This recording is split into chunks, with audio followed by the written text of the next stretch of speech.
Welcome, everybody. This is amazing. So we did IAMPHENOM in US for the past 8 years. Like, it's a big event. It's a super hit. The one thing we start anywhere in the world is with a meditation. And there is a reason. It's profoundly impacted me as a person to really live the life which I always dreamt about. Company is not about really becoming rich, famous, and just to really build your own ego. It's about creating an impact. How can you create an impact? Is the primary angle what we thought about in building this company. So as a kid, my dad built a bunch of companies and a bunch of failures in it. A ton of them are small businesses. We had a pharmacy. As a kid, I used to open the store when I'm 10. On top of it, we used to have farming, like paddy farming. We used to have shrimp farming. We have a lot of failures in that particular equation. Me and my brother actually learned something in that equation. Business is about resilience. The resilience work only when you can connect your being, your impact, and why you exist into one single common theme. That's where Phenom come into the picture of helping 1 billion people find the right work. Here is the most important thread which you have to think about. The right work is more important than the work itself. It's not about just finding work. Do you want to go through the pain and the pleasure in working for a company because you're creating an impact which is more than you? It's not just about your family. It's about what you are really contributing to the world. And if you have that connection, then you do the right work. It's what the truth is. Now, how many of you read a book called as Factfulness? Please raise your hands. Okay, just a couple of them. What this book talks about is there are 4 levels in how human beings live across the globe. Level 1, level 2, level 3, and level 4. So you can see how people drink water to how they transport in each particular level and how they sleep. Okay, now let me ask you this question. How many of you have lived in at least 2 levels in your life? Please raise your hands. Let me repeat the question again. How many of you live at least in 2 levels in your life? Please raise your hands. How many of you lived more than 3 levels? I have actually showed this slide in different parts of the world, in different countries, Germany, US, Canada, France. Most of the people live in level 4. India has this vibrant ecosystem where we all have experiences which are deep, at the same time they're wide. That's what makes us who we are. Now, these levels, if you really look at, like in 2007, there are 7 billion world population. In level 1, 1 billion people live. In level 2, over 3 billion people live. In level 3 is where 2 billion people live, and level 1, mostly west, is where level 4. Now, if you look at the world from a different perspective, 1% of the world population has 45% of the world's wealth. You look at the reverse, 55% of the world population has 1% of the world's wealth. This is not new. It's always there. Equality is not about just make sure everybody have the same life. If everybody gets an opportunity, that's what we all do in HR. We enable people to get an opportunity. That's what makes who we are. Now, in 2007, if you really look at like between America, Asia, Europe, and Africa, You have 1 billion people live in Americas, both South America and North America. 1 billion people live in Europe, 1 billion in Africa, and about like 4 billion in Asia. But if you see here, in level 4, less than 200 million people actually live in Asia. So that is a negligible amount of percentage actually live in level 4. But the real question is, what is the projection for 2040? The projection is the world population will move from 7 billion to 9 billion, which we are already close to 8 billion.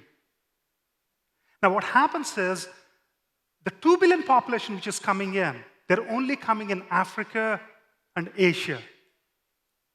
But now look at what levels are really doing. Over 1.2 billion people in Asia live in level 4. But in level 3 is where majority of the Asia countries' population actually live.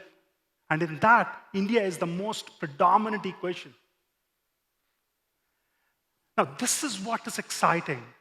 For our purpose, contributing in India, being born here and raised for the first 20 years is phenomenal. That impact really gives a joy. Now, if you look at the GDP of the world from 180, India and China used to dominate the GDP. By 1950, right after the Second World War, pretty much North America, UK, and the Allied forces really took the major chunk of the GDP. India and China became negligible for the population they have. For the last 15 years, China started really expanding. But India just started really taking baby steps, but didn't really do much.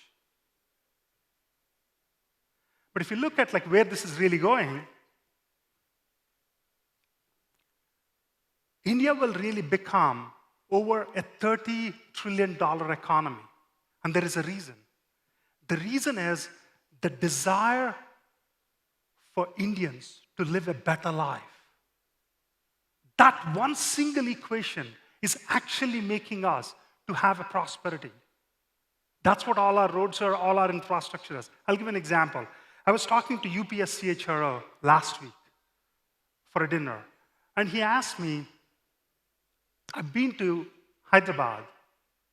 It's one of the best roads in the world from airport to the city I've never witnessed. So 15 years back, this kind of a comment doesn't even exist.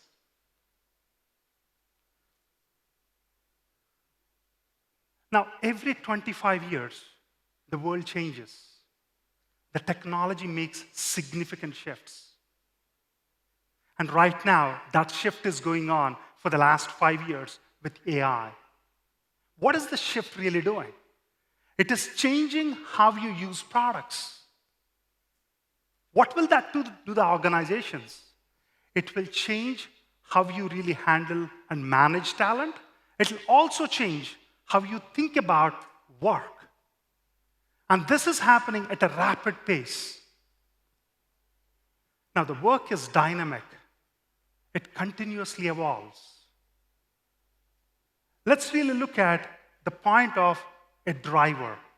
So how many of you think 50 years from today, we have drivers? Please raise your hand. Driver as a job, 50 years from today, will it exist? It won't. Why? As of today, if you drive a moped, you have to drive by yourself.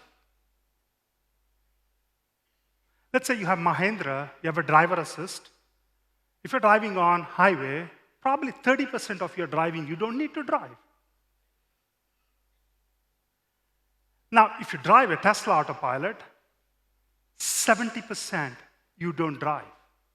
I drive a Tesla, I just don't drive 70%. I just put my hands on the steering just because they penalize me and cancel my drive on autopilot. It drives mostly. Now there is a company called as Waymo. It's not a car company. It's a driver company. Google invested for the last 10 years billions of dollars into this. The actual car is a Jaguar. They didn't even build a car. They built a driver. So now, how you really think about this landscape is entirely different. And how you really think about work is going to change this way in a dramatic format of what you're really doing today. If you do 30% of automation, your skills will change. So your tasks are changing. If you do 70% of the automation, your processes are changed. So your jobs are changing. If you do 100% of the automation, now you're changing the systems. Your work is completely shifted.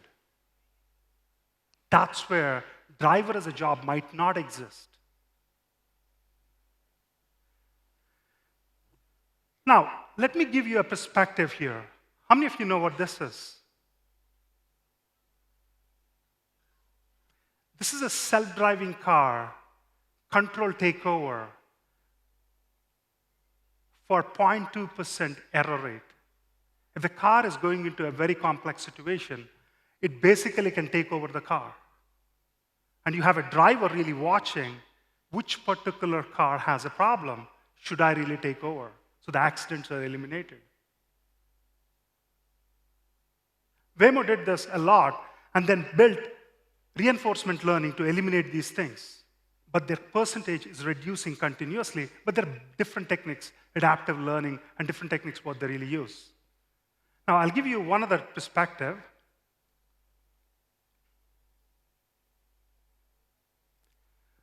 This is actually started in US military. From 2010, no war is waged without AI and autonomous drones. Osama bin Laden is actually caught primarily using a drone which hit the bunker, and then people really went in. And now what's happening is this is what is reshaping work in construction, in agriculture, in transportation. What is this doing? Look at the jobs today. In military, you have unmanned flight operators. In construction, you have autonomous evacuators. You also have software engineers for contextual mapping. These jobs didn't exist 2 years back for an average person. These were really built over a period of time, and these are the new jobs what India has to start thinking about. It's not just the BPOs what we really built, it's not just the service infrastructure what we need to build, but what is a specialization what we have to think about. Now, when work actually changes, your productivity shifts. All this is happening not for fun. It's only for productivity. Which country actually go for a strike if you don't automate the work? If your work process is not automated, they'll go for a strike. Which country it is? Anybody? It's Japan. Because there are no people. So Larry Summers said something very interesting. Japan is a nursing home, China is a jail, and Europe is a museum. That's the world we live in. Right, wrong, indifferent is not the matter. It's a perspective. So the productivity is the most important element for GDP to grow. And that's what unlocks the profitability of any company. Which company don't want profitability? Will you survive without profitability? Now, here is the most important thing in profitability and productivity, what we understood. We looked at work in terms of zones. We believe there are 5 zones. Zone 1, 2, 3, 4, and 5. Zone 1 and 2 are mostly frontline workers. Zone 4 and 5 are knowledge workers. So what happened is our platform is live over 500 customers. These are all customers who have more than 100,000 employees in general, like large customers who uses our product in multiple formats. Over 50 million jobs pass through our infrastructure every 24 months. Over 1 billion people actually touch these jobs as candidates, employees, recruiters, managers, talent management, org development, different areas. And what we understood using this data is something very unique. There is a magic loop in talent ecosystem. And the magic loop is, there's a first line called as automation, which is about productivity. The second one is primarily about intelligence. It's about context. And the third one is the experience, which is how do you empower the talent ecosystem in general. Now, I spoke about the zones. Zone 1 and 2 needs automation. Think about your frontline workers. They need extreme automation. Zone 4 and 5 needs extreme intelligence. And zone 3 falls between both of them in general. Now, let me give you a perspective from here on why this is important. What is today's work? You have analytical tasks, you have a desirable task, and you also have the tasks which are primarily process. People hate process-driven tasks. Updating a system is useless. Analytical tasks, I'm not connected. The desirable tasks are the ones what I want to work on. That's what everybody talks about.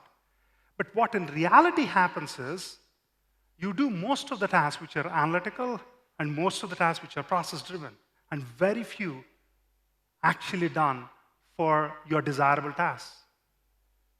Now, what we really think about is, you can bring intelligence in automation for every job you really work through. What it does is, when you really bring in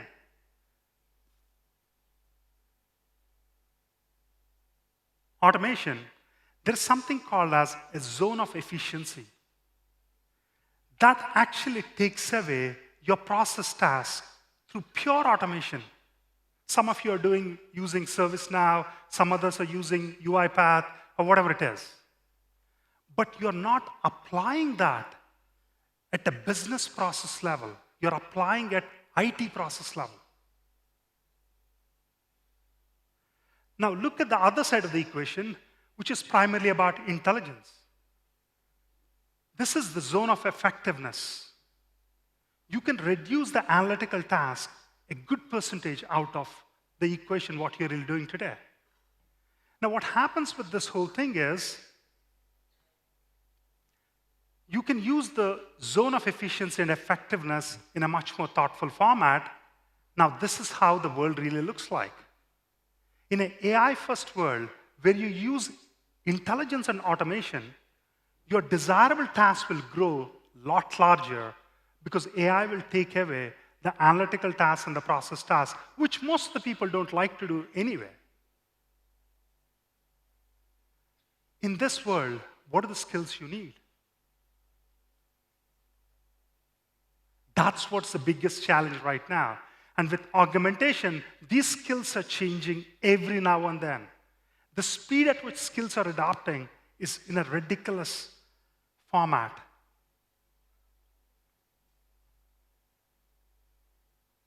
So talent agility is everything.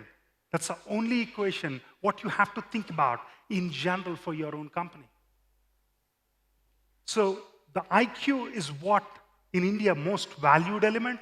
We should start thinking about the soft skills in a much more authentic format. I'll give you an example. If you look at HR professionals in Europe or America, 90% graduate in what? Undergrad. Guess.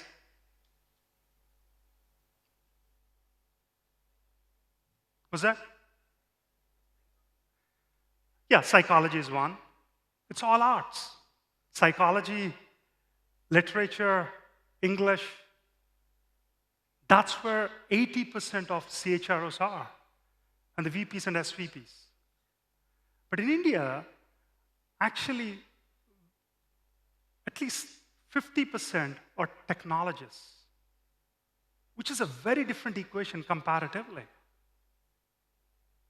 And that is a very unique trait I really look at. On top of it, if you go to Europe, a CHRO is more powerful than a CFO. You know why? Because of work council. You cannot fire people. Your laws are too complicated to handle it. So as a result, every company is going through a major talent transformation. This is bigger than a digital transformation, what you think about. This is way bigger. Now, the last 30 years, what we did is a transactional process. We made people stand in line and we keep on moving. It's a soul-crushing experience. And we didn't care because people want opportunity. What we really thought about is this has to be adopted to a different level.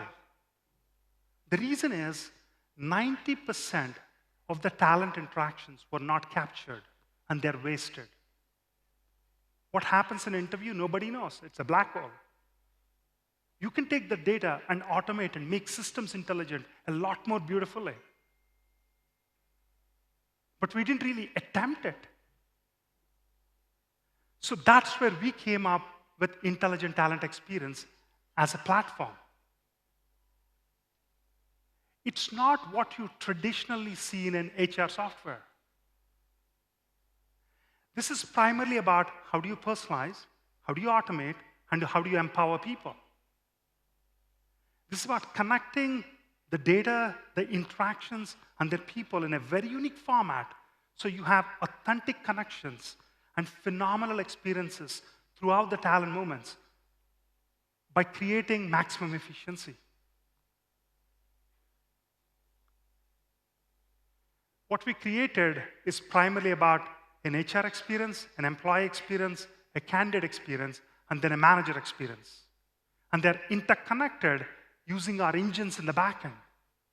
Why we did it? Because in the backend, we have a humongous data set, what we curated, over 1 billion records of unique profiles, over 200,000 skills in 50 different industries. We curated this data to understand what's happening in the talent ecosystem. Now, in the last 10 years, we built search, we built personalization, we built experiences, we built automation. These are not the products of HR. If you look at like any of the traditional HR products, you won't see this infrastructure. We took e-commerce as an inspiration to build the overall platform. And we created a unique blocks of how to create this infrastructure from the unique talent data platform to what the engines, what we really build in experience and also integration, but also build these graphs which are very unique to understand what the business does. Then we create this orchestration layer on top of it so that AI can work in a much more functional format. On our platform, as of today, over 2.6 million searches happen every week. Over 300 million resume parsers happen every year. We do 10 billion computes for just fit score. Who's an A fit, who's a B fit, who's a C fit. This is what we call it as a context-aware experience and an ontology-driven products means. Let me explain what this means. So context is about like, in the ecosystem, who is touching the system? Your recruiter, your candidate, your manager, your TM, your HR, your organization development, it doesn't matter who it is. Give them the context whom they are hiring.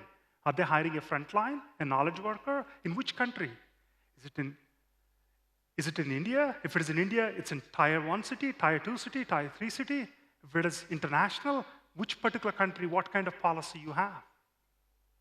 Based on that, you have to give a relevant experience for people who are touching these systems. That's not what HR does. That's not what HR systems did for the last 30 years. They never personalized anything. And then we really built the other side, which is about the ontology. We look at every company and we curate this unique graph for the company. And what we do in the back end is we just understanding what does the company's business operations look like, business processes look like, mental models look like. How do we really capture them? And build in a graph format so that we understand relationships and we give this ontology at a contextual level. That is a fundamental fabric of Gen AI. Without this fabric, nothing works. And that's where the platform really came into picture. You have an experience layer for each individual, you have the AI layer, and you have a data engine layer in the back end. In the product segment, we'll actually show how these layers break and how they really connect to each other. This is what we call it as AI-first products, but people-first solutions. Every use case is designed for which particular problem we are really solving. Is it high-volume hiring in frontline? Or is it like knowledge worker hiring with a fast track? How many of you heard there is a new continent got discovered?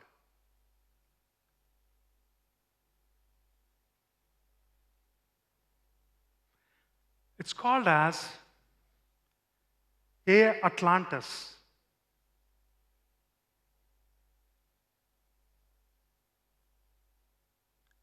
It's actually coined by a guy by name Nate Friedman.